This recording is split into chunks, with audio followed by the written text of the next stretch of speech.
warahmatullahi Hujan dari wabarakatuh. Sistur. Perkenalkan, nama saya Kairunisa, prodi PPKN. Di sini saya akan mewawancara salah satu guru SMA Negeri 1 Lengayang. Izin menanya, Bu, bagaimana penerapan pembelajaran CBL, DL, PJBL, dan PBL, Bu?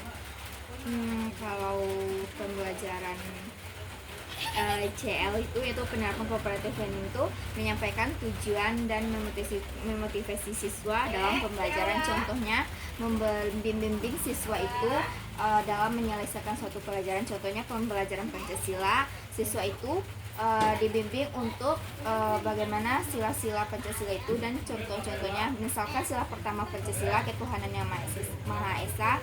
Membimbing siswa itu supaya yakin bahwa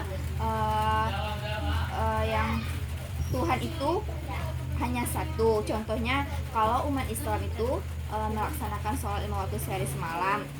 Kalau yang beragama lain tuh misalnya untuk pergi beribadah setiap hari Minggu. Ya, kalau yang DL itu discovery learning, yaitu melibatkan siswa dalam proses kegiatan model kegiatan mental melalui tukar pendapat dengan diskusi. Contohnya membaca informasi misalkan dari media koran. Misalnya ada isu-isu tentang korupsi. Contohnya sekarang lagi maraknya kasus timah, yaitu ruginya negara Indonesia sebanyak 100 triliun lebih.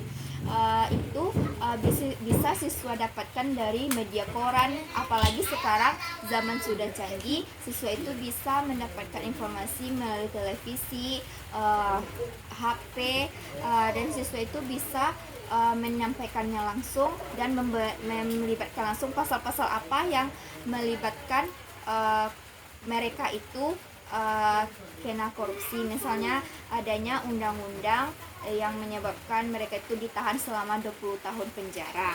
Yang untuk PJBL ini penerapan project based learning, yaitu pendekatan yang mengedepankan siswa untuk menjelaskan permasalahan yang benar-benar ditemui di lapangan. Contohnya yang kayak dengan DL tadi, discovery learning tersebut, siswa itu mendapatkan informasi atau masalah dari lapangan, yang mana mereka dapatkan itu dari media elektronik, misalnya HP, televisi, dan siswa itu bisa menyelesaikan masalahnya dengan melibatkan pembelajaran anti korupsi. Nah, untuk PBL ini, program based learning ini yaitu memberikan orientasi tentang permasalahan pada peserta didik, mengorganisasi peserta didik untuk meneliti, mengajikan hasil karya. Contohnya, siswa itu bisa membuat suatu karya, misalnya tentang pembelajaran Bhinneka Tunggal Ika.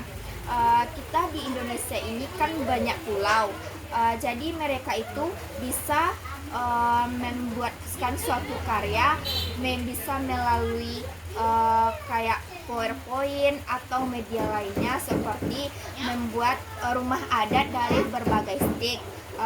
Contohnya membuat rumah adat kayak rumah adat Papua, itu bisa mereka menggunakan stick, dan mereka akan menampilkan suatu karya mereka itu di depan kelas atau di lapangan dengan guru pembimbingnya. Apalagi sekarang kita itu menggunakan kurikulum Merdeka Mengajar. Kemudian bagaimana pemecahan masalah dari jalan keluarnya permasalahan tersebut? Untuk masalah yang dihadapi pada saat kurikulum saat sekarang ini, sebenarnya banyak pula siswa yang belum aktif untuk menggunakan media elektronik,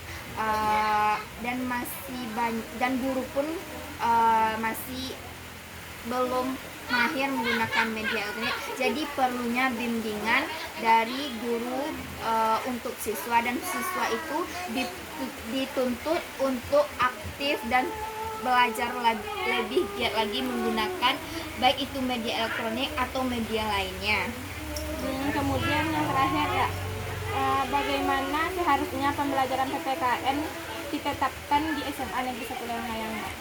Untuk pembelajaran PPKN yang sekarang di SMA Negeri 1 Layang sudah berjalan dengan lancar, dan alhamdulillah siswa sudah mengikuti kurikulum Merdeka Mengajar.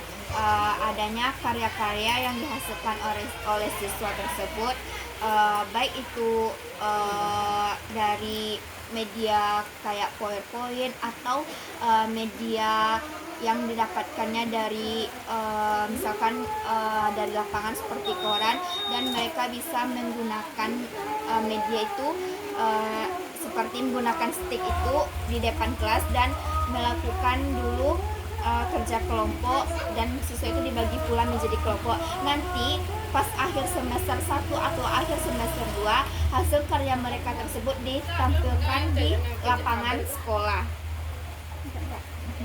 Sekian, terima kasih Bu. Sekian, terima kasih. Assalamualaikum warahmatullahi wabarakatuh.